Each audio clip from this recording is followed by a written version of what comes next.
എന്റെ പ്രിയപ്പെട്ടവരെ, ആവശ്യത്തിന് ഈ ഫോണൊക്കെ പറ്റും, എല്ലാം പറ്റും. ഞാൻ ആവശ്യത്തിന് ഉപയോഗിക്കേണ്ടെന്ന് പറഞ്ഞില്ല. പക്ഷെ നമ്മുടെ ഫോണിന്റെ അവസ്ഥ എന്താ നിങ്ങൾ ആലോചിക്കുക. നമ്മുടെ കുട്ടികള് ഇതിനെ ഉപയോഗിക്കുന്നത് എങ്ങനെയാ? ഞാൻ ഒന്ന് രണ്ട് കാര്യങ്ങൾ മാത്രം പറഞ്ഞ് നിർത്താം. ഒന്നാമത്തെ കാര്യം, എന്റെ പ്രിയപ്പെട്ട ഉമ്മമാർ ആലോചിക്കണം. ഫോണ് മക്കളെ കയ്യിൽ ഉണ്ടെങ്കിൽ രാത്രി അത് വാങ്ങിക്കണം. നിങ്ങൾ മറക്കരുത് ഞാൻ പറയുന്നത്.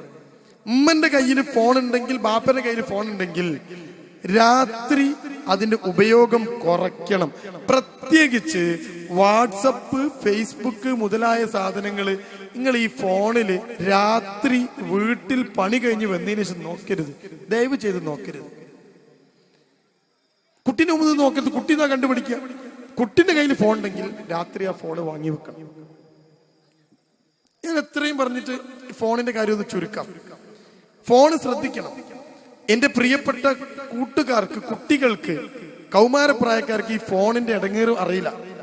അവിടെ നിങ്ങൾ കുറച്ച് കാര്യങ്ങൾ പഠിക്കാറുണ്ട്. ഈ ഫോണിൽ ഒരു മെമ്മറി കാർഡ് എന്ന് പറഞ്ഞൊരു സാധനമുണ്ട്. നമ്മൾ ഫോട്ടോ എടുത്താൽ, വീഡിയോ എടുത്താൽ ഈ മെമ്മറി കാർഡിലേക്ക് സേവ് ചെയ്യപ്പെടുക.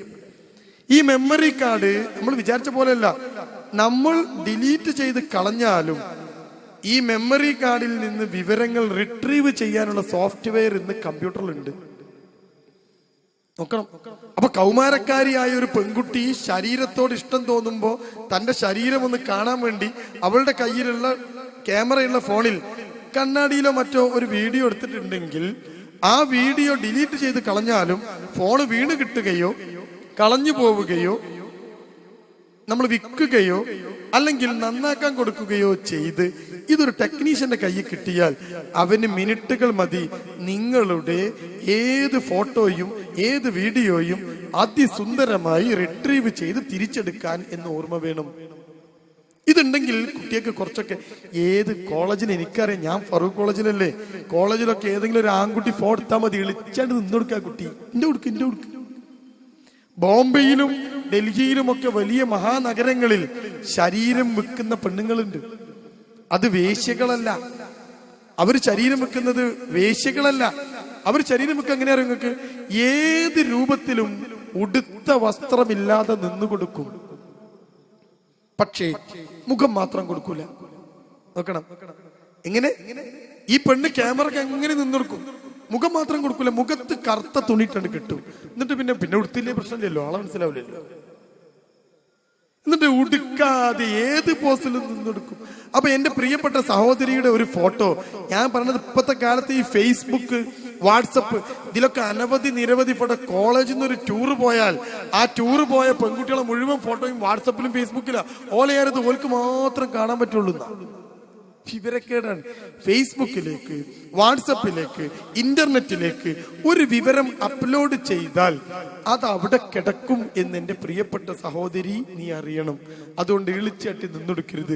നബി സല്ലല്ലാഹു അലൈഹി വസല്ലമയുടെ ഒരു അധ്യാപനമുണ്ട്. പെണ്ണ് സ്വന്തം വീട്ടിൽ നിന്നല്ലാതെ വസ്ത്രം മാറരുത് എന്ന് ഒരു അധ്യാപനുണ്ട്. നിങ്ങൾ പഠിച്ചു നോക്കണം.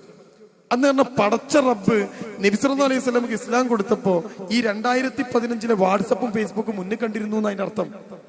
പെണ്ണ് വീടല്ലാത്ത ഒരു സ്ഥലത്ത് നിന്ന് വസ്ത്രം മാറരുത് എന്ന്. ഓള് ഡ്രസ്സ് വാങ്ങാൻ വേണ്ടിയാണ്ട് ടെക്സ്റ്റൈൽസ് പോയാലേ അവിടുത്തെ ട്രയൽ റൂം കയറിയാണ്ട് ഉടുത്തവും കഴിച്ച് നിൽക്കരുത്, അവിടെ വീഡിയോ ഉണ്ടാവും, ശ്രദ്ധ വേണം എന്ന് അന്ന് പറഞ്ഞു വെച്ചിട്ടുണ്ട്. നിങ്ങൾ പഠിക്കണം.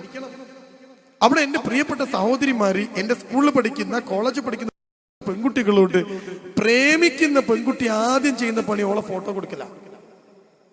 ഈ ഫോട്ടോ, അവൾ ഡ്രസ് ഇട്ട് നിൽക്കുന്ന, ചുരിദാർ ഇട്ട് നിൽക്കുന്ന ഈ ഫോട്ടോ ഒരു നെറ്റിൽ നിന്ന് ഒരാൾ ഡൗൺലോഡ് ചെയ്താൽ ആ ഫോട്ടോ ഉടുപ്പില്ലാത്ത ഒരു പെണ്ണിന്റെ ഫോട്ടോയെ നിങ്ങളുടെ കഴുത്തങ്ങ് മുറിച്ചു വെച്ചാ നിങ്ങൾ ഉടുപ്പില്ലാത്ത ഫോട്ടോ നാളെ നെറ്റിൽ കിട്ടും. ശ്രദ്ധ വേണം.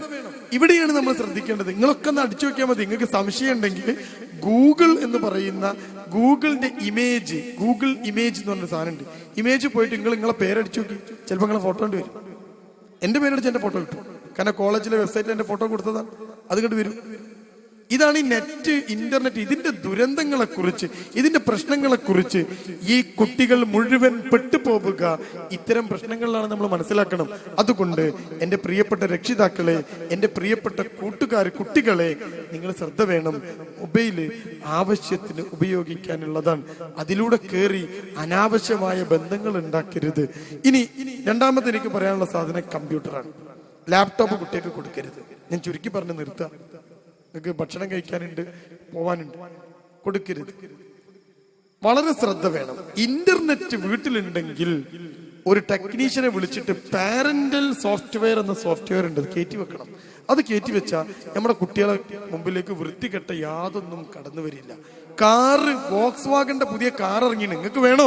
ഇതൊക്കെ എന്നോട് ചോദിക്കും. കാരണം അയാൾക്ക് അറിയാം, ഏതോ കോളേജിന് ശമ്പളം വാങ്ങുന്ന, UGCന്റെ ശമ്പളം വാങ്ങുന്ന ഒരു ചങ്ങായിയാണ് ഈ നോക്കണേന്ന്. അപ്പൊ എനിക്ക് ആവശ്യമുള്ള സാധനം അങ്ങനെ എനിക്ക് തരിക. ഇനി നിങ്ങൾ വേറെ എന്തെങ്കിലും ഒരാളാണ്, നിങ്ങൾ പിന്നെ തുണിക്കച്ചവടക്കാരനാണ്, നിങ്ങൾ തുണിയാണ് സെർച്ച് ചെയ്തതെങ്കിൽ നിങ്ങളെ സൈറ്റിലേക്ക് പരസ്യം വരിക, നിങ്ങളെ വെബ്സൈറ്റ് തുറക്കും പരസ്യം വരിക ഈ സാധനങ്ങളാണ്. കുട്ടി, എന്റെ പ്രിയപ്പെട്ട സ്കൂളിൽ പഠിക്കുന്ന, കോളേജിൽ പഠിക്കുന്ന കുട്ടികൾ, നിങ്ങൾ വെബ്സൈറ്റിൽ കയറിയാണ്ട് വേണ്ടാത്ത ഒരു സാധനം സെർച്ച് ചെയ്യുകയാണെങ്കിൽ ഇതിന് മനസ്സിലാകും ഇത് ആവശ്യമുള്ള ഒരു കുട്ടിയാണ് ഇത് നോക്കുന്നത്. ഇയാൾക്ക് വേണ്ടതൊക്കെ മൂപ്പര് ഇങ്ങനെ ഇട്ടെടുക്കും. നിങ്ങൾ പിന്നെ ഏറ്റവും കൂടുതൽ ഇത് നോക്കേണ്ടത് എവിടെയെന്നറിയോ? യൂട്യൂബ് കയറുമ്പോൾ നോക്കിയാൽ മതി. യൂട്യൂബിൽ നിങ്ങൾ എന്തെങ്കിലും ഒരു സാധനം സെർച്ച് ചെയ്ത് നോക്ക്, ആ വീഡിയോ വരുമ്പോൾ പിന്നെ അപ്പുറത്ത് കുറേ വീഡിയോ വരും. അത് ഏത് വീഡിയോ വരിക? നിങ്ങൾ സെർച്ച് ചെയ്തതുമായി റിലേറ്റ് ചെയ്ത വീഡിയോ ആണല്ലോ. അപ്പൊ കുട്ടിയൊക്കെ എന്തും കിട്ടും എന്നർത്ഥം. ശ്രദ്ധ വേണം എന്ന് ഞാൻ പറഞ്ഞോളൂ. അടുത്ത അവസാനത്തെ കാര്യം പറഞ്ഞ് ഞാൻ അവസാനിപ്പിക്കുകയാണ്. വസ്ത്രം. ഈ നെല്ലാര് പ്രദേശത്തെ വസ്ത്രം നമ്മൾ വളരെ ശ്രദ്ധിക്കേണ്ട വിഷയമാണ്. പ്രത്യേകിച്ച് പെൺകുട്ടികളെ വസ്ത്രം. നിങ്ങൾ ആലോചിക്കണം, എവിടെയാ നമ്മുടെ കുട്ടികളുടെ വസ്ത്രം ഉള്ളത്? ആ കീറി കീറി കീറിപ്പോ എവിടെ എത്തി? എന്താ ഓരോന്നിന്റെ കോലം? അടിയിലിട്ട വസ്ത്രം പോലും പുറമെ കാണുന്ന രൂപത്തിലല്ലേ നമ്മളെ പെൺകുട്ടികൾ നടക്കുന്നത്? നമ്മളല്ലേ ഇത് വാങ്ങിക്കൊടുത്ത് നാളെ പരലോകത്തെത്തുമ്പോ മക്കള് നമുക്ക് നേരെ കൈ ചൂണ്ടൂലേ? അപ്പൊ നമ്മള് കുറ്റക്കാരാവില്ലേ? അതുകൊണ്ട് നമ്മൾ ആലോചിക്കണം, നമ്മുടെ വീട്ടിൽ നമ്മുടെ ഭാര്യമാരുടെ വസ്ത്രം, നമ്മുടെ മക്കളുടെ വസ്ത്രം, ഭാര്യമാരുടെ വസ്ത്രം പ്രത്യേകിച്ച് ഇവിടുന്ന് ഇറങ്ങുമ്പോൾ നിങ്ങൾക്ക് കാണാം. ധൈര്യമുള്ളവരൊക്കെ ഒന്ന് ഇറങ്ങി കാണട്ടെ. ഓരോന്ന് പണ്ട് എന്റെ തറവാട്ടിൽ ഇറച്ചി വാങ്ങാൻ പോകുമ്പോ ഈ ഇലയിലെ ഇറച്ചി പൊതിഞ്ഞു, എന്നിട്ട് വായന്റെ നാരുകൊണ്ടോ അല്ലെങ്കിൽ ഈ ഓലന്റെ പാന്തം കൊണ്ടോ കെട്ടിത്തരും. അങ്ങനെ ഇറച്ചി കെട്ടി തന്നാൽ ഇങ്ങനെ ഒറ്റ കെട്ടാ ഇങ്ങനെ തുർത്തി നിൽക്കും, അങ്ങോട്ടും ഇങ്ങോട്ടും ഒക്കെ. നിങ്ങൾ കണ്ടിട്ടുണ്ടാവും. ഇലയിലെ ഇറച്ചി പൊതിഞ്ഞു. നമ്മളെ പെണ്ണുങ്ങളെ ചുരിദാർപ്പ് അങ്ങനല്ലേ, നമ്മളല്ലേ വാങ്ങിക്കൊടുത്ത്. എന്നിട്ട് നമ്മൾ സംഗമത്തിന് എന്താണ്ട് കാലിക മാറ്റങ്ങളിൽ കാലിടറാതെ പുതിയ ചുരിദാർ തന്നെ വാങ്ങിയിട്ടുണ്ടെന്ന് നിർബന്ധം പിടിച്ചാൽ നടക്കൂ? ഞാൻ ചോദിക്കും, നിങ്ങൾക്ക് ധൈര്യം ഉണ്ടോ? ഇല്ലേ? എന്റെ ഒഴിവാക്കിക്കളല്ലെങ്കിൽ വേറെ പെണ്ണിട്ടു. എന്തിനാ അതിങ്ങനെ നാട്ടുകാർക്ക് മുഴുവൻ കാഴ്ചയായിട്ട് കൊണ്ടെടുക്കണം? വയറ്റില് അവൾ ഇരിക്കുമ്പോ അവളുടെ വയറിന് മുകളിലുള്ള ആ പിന്നെ മടക്കുണ്ടല്ലോ, അതും കൂടി ചുരിദാറിന് മുകളിലേക്ക് വരും. ബസ്സിലൊക്കെ കയറി ഇങ്ങനെ നിൽക്കുക നമ്മളെ പെണ്ണുങ്ങള്. ബസ്സാണെങ്കിൽ പെരും പോക്ക അല്ലേ? ഇതിന്റെ ചുരിദാറിന്റെ ഒരു സൈഡ് ഇങ്ങനെ പിടിച്ചിട്ട് കമ്പിന്റെ മുകളിൽ തട്ടിച്ച് വെച്ചതാ പറക്കണേന്, മറ്റേ കൈയോണ്ട് പിടിച്ചതാ, ഒരു കൈയോണ്ട് കമ്പിയും. ബസ് ബ്രേക്ക് ഇടുമ്പോ അതെല്ലാം കൂടി അവിടെ വിട്ടു. ബസ്സുകാരൻ പെരുമ്പോക്കും, ചുരിദാർ ഇങ്ങനെ മേപ്പെട്ട് പറക്കും. കൈ വിട്ടാ പല്ല് പോകും, കൈ വിട്ടില്ലെങ്കിൽ മാനം പോകും. നല്ലതേതാ? പല്ല് അല്ലേ? അതുകൊണ്ട് പെണ്ണുങ്ങളെ ചുരിദാർ ഇങ്ങനെ പൊന്തുക, ആൾക്കാരിങ്ങനെ കാണുക. കുട്ടികളൊക്കെ അവസ്ഥ എന്താ നിങ്ങൾ ആലോചിച്ച് നോക്ക്. നമ്മളെ കുട്ടികളെ വസ്ത്രത്തിന്റെ അവസ്ഥ എന്താ? ഈ പ്രിയപ്പെട്ടവരെ, നമ്മുടെ ഈ നെല്ലാര് സംഗമത്ത് പങ്കെടുത്ത പെണ്ണുങ്ങളെ വസ്ത്രത്തിന്റെ അവസ്ഥ എന്താ? മാറ്റാൻ തയ്യാറുണ്ടോ നിങ്ങൾ? ആദ്യം ഉമ്മ മാറ്റണ്ടേ? ഇറുകിയ വസ്ത്രവും ഇട്ടിട്ട് ആണുങ്ങളെ കൊതിപ്പിച്ച് നടക്കല്ലേ? എന്നിട്ടോ നമ്മുടെ കുട്ടി ഇങ്ങനെ വലുതാവാണ്. ഓളോട് പറഞ്ഞെടുക്കാൻ ധാർമ്മികത ഉണ്ടോ ഉമ്മക്ക്? മോളെ ചുരിദാർ ഇത്തിരി ലൂസാക്കണമെന്ന്. അതിനാദ്യം ഉമ്മന്റെ കുറച്ച് ലൂസാണ്ടേ? വേണ്ടേ? ധൈര്യം ഉണ്ടോ നിങ്ങൾക്ക്? ഉണ്ടോ?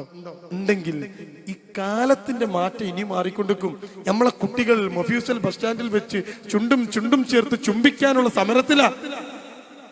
അവര് മറൈൻ ഡ്രൈവിൽ ചുണ്ടും ചേർത്ത് ചുംബിക്കാനുള്ള സമരത്തിലാ. അവിടെയാ നിങ്ങൾ അറിയേണ്ടത്. ആ മോളെ അങ്ങനെ ചുംബിക്കരുത് എന്ന് പറഞ്ഞാൽ ഞാനും നിങ്ങളൊക്കെ സദാചാര പോലീസാ, നമ്മൾ ആക്രമിക്കപ്പെടുക. എന്നിട്ട് പറയാണ് ഞങ്ങൾക്ക് സ്വാതന്ത്ര്യം വേണം.